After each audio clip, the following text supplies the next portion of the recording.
సింహరాశి సింహం వారి కనుక చూసుకున్నట్లయితే సింహరాశిలో ఉండేటువంటి నక్షత్రాలు మఖ, పుబ్బ, ఉత్తర ఒకటో పాదం ఉంటాయి.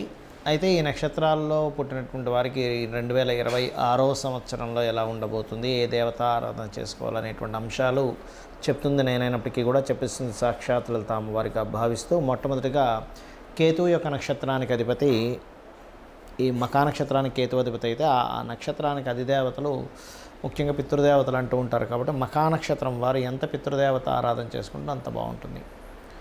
మరియు ఈ సంవత్సరం వీరికి వివాహం కానటువంటి వారు మరింత ఎక్కువగా చేసుకోవాలి. సప్తమ స్థానంలో రాహు ఉన్నాడు కాబట్టి పితృదేవత అనుగ్రహంతో అవుతూ ఉంటుంది కూడా. అయితే వీరికి ఏంటంటే కొంత ఆధ్యాత్మిక చింతన, కొంచెం డిగ్నిఫైడ్గా ఉండాలి. డిగ్నిఫైడ్గా ఉంటూ మరి అక్కడ ఆధ్యాత్మిక చింతనతో ఉండేటువంటి లక్షణాలు అద్భుతంగా ఉంటాయి వీరికి. ఏ తప్పు చేయాలంటే కూడా కొంతవరకు అంటే మనం కరెక్ట్గా ఉండాలనే భావన ఎక్కువగా ఉంటుంది. ఇక పుబ్బవారు కనుక చూసుకుంటే క్రియేటివ్ మైండ్, క్రియేటివ్గా ఆలోచిస్తారు, ఏదైనా సరే అందంగా ఆలోచిస్తారు, ఇట్లాంటి లక్షణాలు అధికంగా ఉంటాయి. అయితే ఇక్కడ ఈ మఖా నక్షత్రం వారికి మాత్రం కాస్త ఆటంకాలు ఎక్కువగా అవుతుంటాయి. గణపతి ఆరాధన చేసుకోండి ఉదయం నిద్ర లేచిన వెంటనే. మరి పుబ్బా నక్షత్రం వల్ల ఉదయం నిద్ర లేస్తూనే అమ్మవారి యొక్క ఆరాధన ఎక్కువగా చేయండి. చేసినట్లయితే అన్ని విధాలా బాగుంటుంది మీకు. ఇక అదేవిధంగా గమనించినట్లయితే ఇక్కడ చూసుకున్నట్లయితే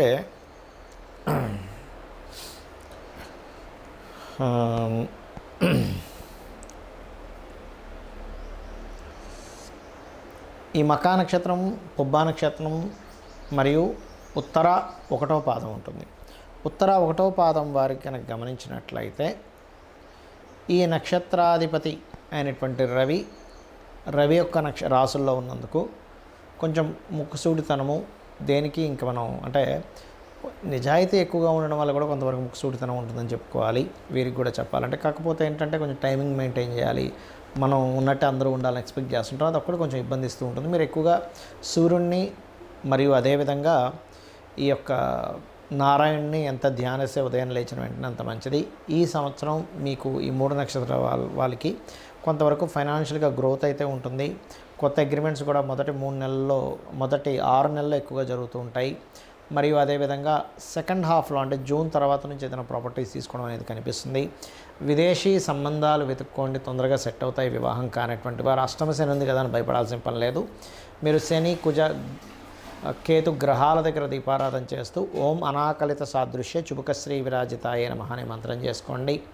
మరియు జూన్ తర్వాత నుంచి ఎక్కువగా ఉద్యోగ అవకాశాలు కూడా చక్కగా పెరుగుతాయి. ఇక మీరు నిత్యము చేయవలసింది దక్షిణామూర్తి యొక్క ఆరాధన చేయండి, అన్ని విధాలా బాగుంటుంది.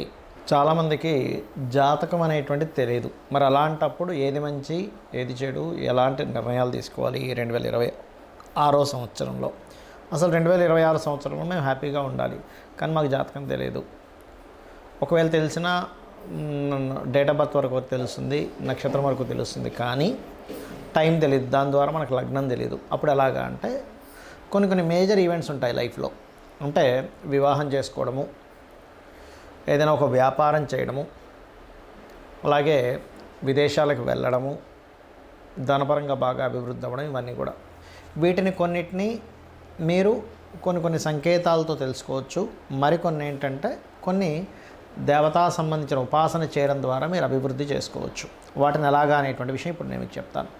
ఫస్ట్ ఆఫ్ ఆల్ ఏంటంటే మీరు చూడండి, లైఫ్లో ప్రతి ఒక్కరికి కావాల్సింది ఏంటి? ధనం మూలం ఇదం జగత్. శాస్త్రం కూడా మనల్ని ధర్మబద్ధంగా ధనాన్ని సంపాదించమనే చెప్పింది చెప్పాలంటే. ఓకే, అయితే ఇక్కడ గమనించినట్లయితే మీకు ధనపరమైనటువంటి విషయాల్లో బాగా కలిసి రావాలి, ఫైనాన్షియల్గా మంచి గ్రోత్ ఉండాలి అని అంటే కనుక నేను చెప్పేది ఒకటే.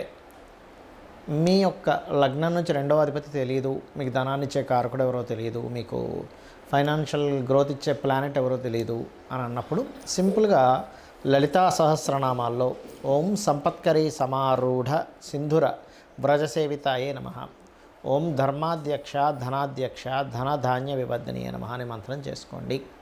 ఇక రెండవ విషయం ఏమిటి అని చెప్పి చూసుకున్నట్లయితే చాలామందికి ఏమంటే నాకు ఏ నెంబర్ బాగా కలిసి వస్తుంది, ఏ రోజు బాగా లక్కీగా ఉంటుందని అడుగుతూ ఉంటారు. ఒకటే గుర్తుపెట్టుకోండి, మీకు 7 వారాల్లో ఏ వారం బాగుందో చూసుకోండి. ఆదివారం బాగుందా అంటే రవి యొక్క నక్షత్రాలు ఆదివారాలు మీరు చేయొచ్చు పని. 1వ నెంబరు లేదా 10వ నెంబరు ఇట్లా అంటే కూడితే 1 వచ్చే దాంట్లో మీరు చేసుకోవచ్చు. అలాగే సోమవారాలు బాగుందండి, ప్రతిసారి నాకు సోమవారం బాగా కలిసి వస్తుందండి అన్నప్పుడు ఫుడ్ రిలేటెడ్ సంబంధించిన ఏదైనా బిజినెస్లు చేయడం కానీ, వస్త్రానికి సంబంధించి ట్రాన్స్పోర్ట్ రిలేటెడ్ సంబంధించినవి చేయొచ్చు అని అర్థం అనమాట.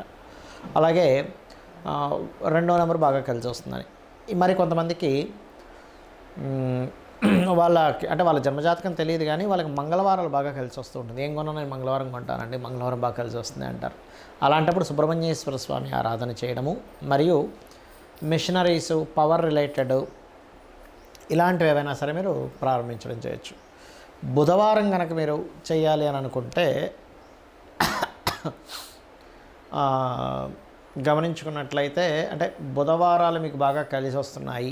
బుధుడు వ్యాపారానికి కారకుడు. సహజంగానే బుధుడు కనుక బాగుంటే వాళ్ళకి ఇయర్స్ కూడా కొంచెం మంచి పెద్ద చెవులు ఇలా ఉంటాయి, వాళ్ళకి మంచి వాగ్దాటి ఉంటుంది. అందుకే చూడండి, మార్కెటింగ్లో ఎవరు బాగా రాణిస్తారు అంటే మార్కెటింగ్ రంగాల్లో ఉండేటువంటి వారు బాగా రాణించడం జరుగుతూ ఉంటుంది. అంటే బుధుడు బాగున్న వాళ్ళు మార్కెటింగ్ రంగాల్లో బాగా రాణించడం. అలాంటి వాళ్ళు ఏంటంటే బుధవారాలు ప్రారంభించడం అనేది మంచిది. వాళ్ళకి 5 నెంబర్ బాగా కలిసి వస్తుంది. అలాగే ఇందాక నేను చెప్పినట్టుగా కుజుడికి సంబంధించిన 9 నెంబర్. ఇక శుక్రవారం లేదా గురువారం తీసుకుందాం. గురువారం అయితే గురువుకి సంబంధించినటువంటి వారాల్లో మీకు బాగా కలిసి వస్తుంది. అంటే టీచింగ్ లైన్స్లో బాగా కలిసి వస్తుంది మీకు.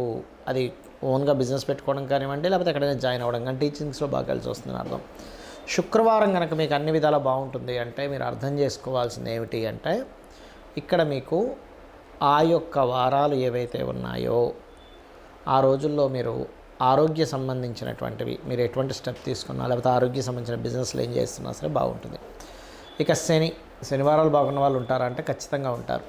శనికి 2 రకాల కారకత్వాలు ఉంటాయి. రాహు యోగించిన శనివారం యోగిస్తుంది సహజంగా శని.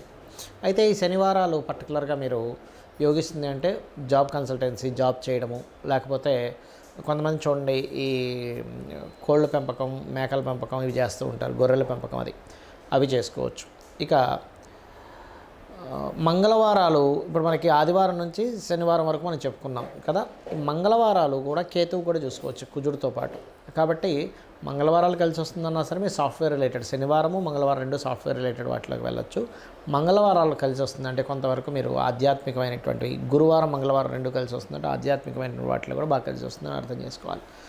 అయితే మీకు బిజినెస్ ఇంప్రూవ్మెంట్ అవ్వట్లేదు అనుకునేటువంటి వారు 2026 సంవత్సరంలో ఓం ఇంద్రగోప పరిక్షిప్త స్మరతూనా భజంగికాయే నమః అనే మంత్రం చేసుకోండి.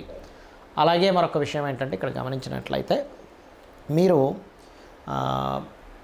వివాహం అవ్వటం లేదు అని అనుకునేటువంటి వారు ఓం శివకామేశ్వరాంకస్తా శివ స్వాధీన వల్లభాయ నమః అని చేసుకోండి. నవగ్రహాల్లో ముఖ్యంగా శని, రాహు, కుజ, కేతు గ్రహాల దగ్గర దీపారాధన చేయండి. గురుగ్రహం దగ్గర కూడా గోవులకి అరటికాయలు, బెల్లము తినిపించండి.